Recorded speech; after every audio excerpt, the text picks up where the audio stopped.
कहानी की शुरुआत में ही हम एक आदमी को देखते हैं जो कि एक अनजान जगह पर एक पुराने घर में नींद से जगता है और उसे कुछ भी समझ में नहीं आ रहा है कि वो कहाँ पर है। इसके बाद ही वहाँ पर उस आदमी को उसकी वाइफ कॉल करती है और वो कहाँ पर है ये पूछती है, लेकिन वो आदमी अपना पता नहीं बता पाता। इसके बाद हम देखते हैं कि उस आदमी को स्मोक करना था और इसीलिए वो घर में इधर उधर सिगरेट्स ढूंढता है, लेकिन उसे कहीं पर भी नहीं मिलती है। और इसके बाद ही वो इधर उधर जाते हुए एक कमरे तक पहुंचता है जहाँ पर वो बहुत सारे रशियन सोल्जर्स को एक साथ देखता है और अचानक से ये सोल्जर्स इस आदमी के ऊपर फायर करने लगते हैं और वो किसी तरीके से खुद की जान बचाकर अपने उसी कमरे में वापस आता है और खिड़की तोड़कर बाहर आता है। और वो बर्फ के ऊपर से दौड़ रहा था और दौड़ते दौड़ते वो एक बाथ टब के सामने आता है और उसके पास एक सिगरेट का पैकेट रखा हुआ था और वो आदमी वहां से सिगरेट उठाता है और स्मोक करने लगता है। तभी उसके पीछे एक सोल्जर आ जाता है और वो आदमी उसे बाथ टब में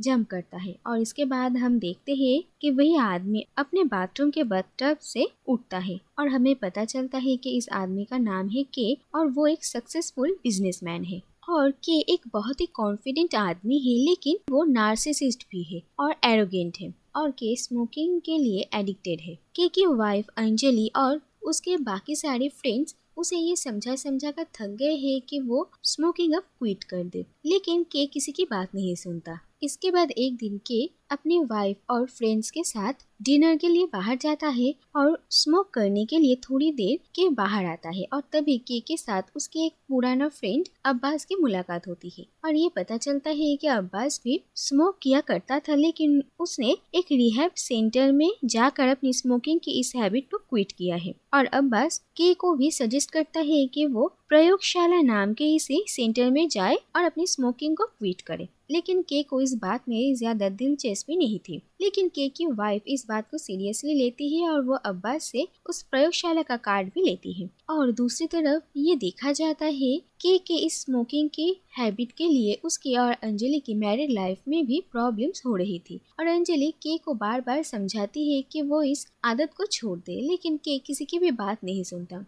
और फाइनली एक दिन अंजलि के को छोड़कर चली जाती है और वो के से कहती है कि उसे डिवोर्स चाहिए और के फोन पर अंजलि को मनाने की बहुत कोशिश करता है, लेकिन अंजलि कहती है कि अगर के उस रिहैब सेंटर में जाने के लिए तैयार है तो ही अंजलि उसके पास वापस आएगी। और अंजलि को अपनी जिंदगी में वापस लेकर आने के लिए के प्रयोगशाला चला जाता है और के देखता है कि ये जगह एक स्लम एरिया में है और बहुत ही अजीबोगरीब रास्तों से होकर इस जगह से गुजरना पड़ता है। और ये प्रयोगशाला कैलकाटा कारपेट्स नाम के एक बिजनेस के पीछे चल रहा था। किसी तरीके से के इस सेंटर तक पहुंचता है और यहाँ के लीडर बाबा बंगाली के साथ के की मुलाकात होती है और के को पता चलता है कि दरअसल यहाँ पर किसी थेरेपी या मेडिसिन से स्मोकिंग नहीं छुड़वाई जाती, बल्कि यहाँ पर साइकोलॉजिकल मैनिपुलेशन और डर को इस्तेमाल करके स्मोकिंग को छुड़ाया जाता है। इसके बाद के को इस स्मोकिंग को छुड़ाने का एक कॉन्ट्रैक्ट पेपर पे साइन करवाया जाता है और साथ ही में एक रूल बुक उसे दिया जाता है और यहाँ पर बहुत सारे रूल्स थे। और फिर ये देखा जाता है कि अगर ये सेंटर ज्वाइन करने के बाद पहली बार किसी ने स्मोक किया तो उसके किसी गरीबी इंसान को बहुत ही टॉर्चर किया जाएगा और उस इंसान को एक सिगरेट के स्मोक से भरे हुए चेम्बर में कैद कर दिया जाएगा, जिससे कि ऑलमोस्ट उसकी लाइफ चली जाएगी। इसके बाद भी अगर दूसरी बार पेशेंट स्मोक करेगा तो उसके हाथ के दोनों उंगलियां काट लिए जाएंगे। इसके बाद अगर तीसरी बार पेशेंट स्मोक करेगा तो उसके किसी अपने को मार डाला जाएगा और अगर चौथी बार पेशेंट ने स्मोक किया तो उसकी बॉडी अपने आत्मा को खो देगी। लेकिन इस रूल के बारे में स्पेसिफिकली कुछ बताया नहीं गया है। और इसके बाद के को एक कॉन्ट्रैक्ट पेपर दिया जाता है और उसे 21,11,110 रुपए की फी मांगी जाती है और ये सुनकर के हैरान रह जाता है और वो किसी भी कॉन्ट्रैक्ट पेपर पर सिग्नेचर करने के लिए मना कर देता है। लेकिन बाबा के आदमी के साथ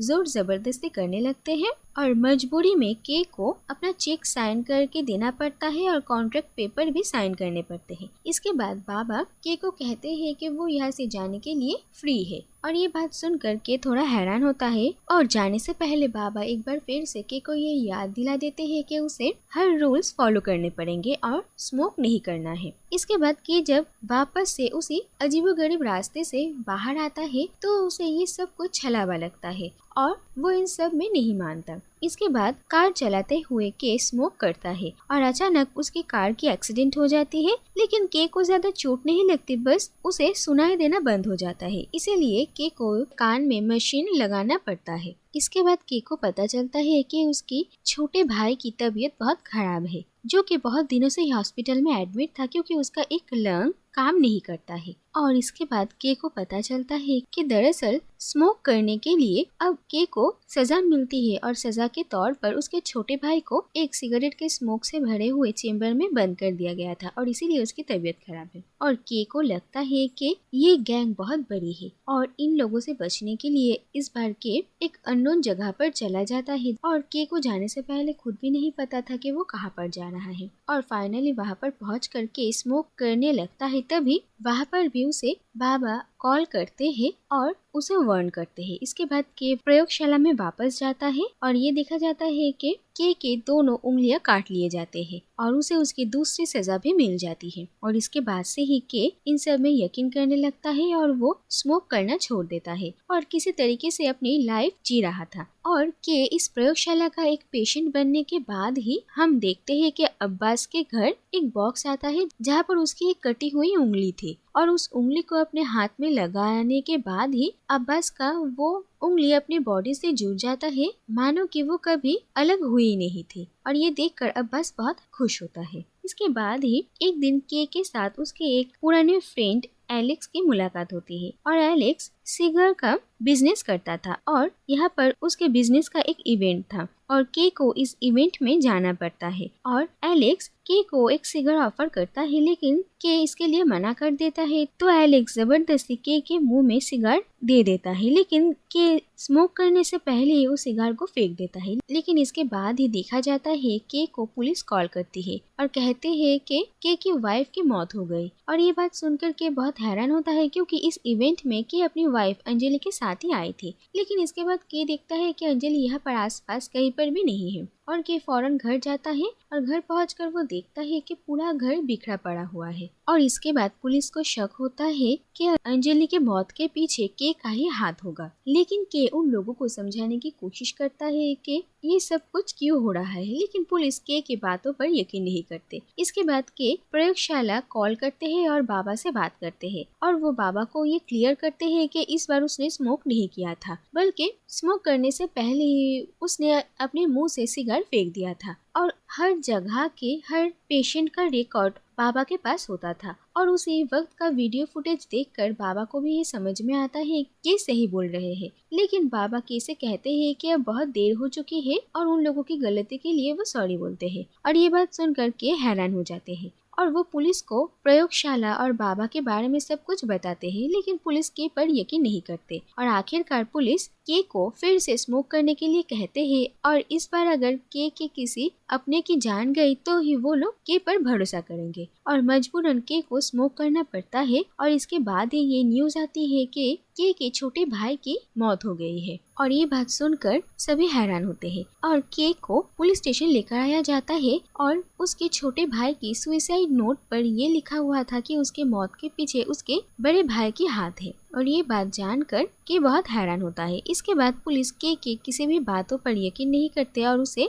जेल में डाल दिया जाता है। लेकिन के का बेल हो जाता है और बाहर आने के बाद ही वो जब घर आता है तो वहाँ पर उसे प्रयोगशाला की वही रूल बुक मिलती है और के उस रूल बुक को अच्छे से पढ़ता है और वो कहता है कि एक वक्त ऐसा भी है जहाँ पर हर कोई उसके पाप पुण्य से बाहर निकल सकता है और एक वक्त ऐसा होगा जब वो स्मोक कर पाएगा और उस वक्त को 0 मिनट कहा गया है। इसके बाद के इसी 0 मिनट को इस्तेमाल करने के लिए स्मोक करने के बाद के अचानक अपनी आंखें खोलता है और वो अपने आप को उसी रशियन आर्मी कैंप में देखता है और फिर से अंजलि के को कॉल करती है और के अंजलि से पूछता है कि उसे लगा था कि वो मर गई है, लेकिन अंजलि कहती है कि वो जिंदा है। इसके बाद के साथ वापस से वही सब कुछ होने लगता है। उसके पीछे रशियन सोल्जर्स पड़ते हैं और इस बार के भागते हुए जब उसे बाथटब के पास आता है तो वो इस बार सिगरेट का पैकेट उठाने की जगह सीधा बाथटब में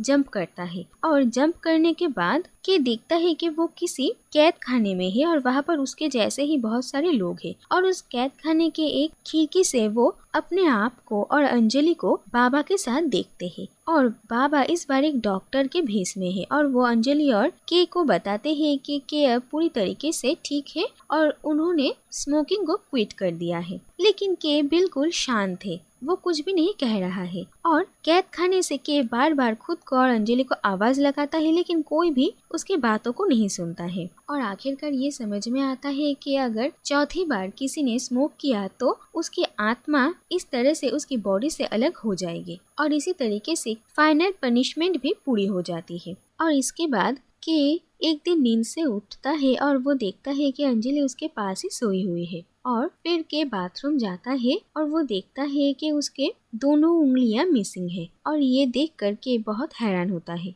और इसके बाद देखा जाता है कि के अपने किसी और दोस्त को प्रयोगशाला जाकर अपनी स्मोकिंग को क्विट करने के लिए रिकमेंड करता है और ये देखा जाता है किसी और को ऐसे रिकमेंड करने की वजह से के को भी अपनी एक उंगली वापस मिल जाती है। और इसी के साथ ही ये कहानी यहीं पर ही खत्म हो जाती है।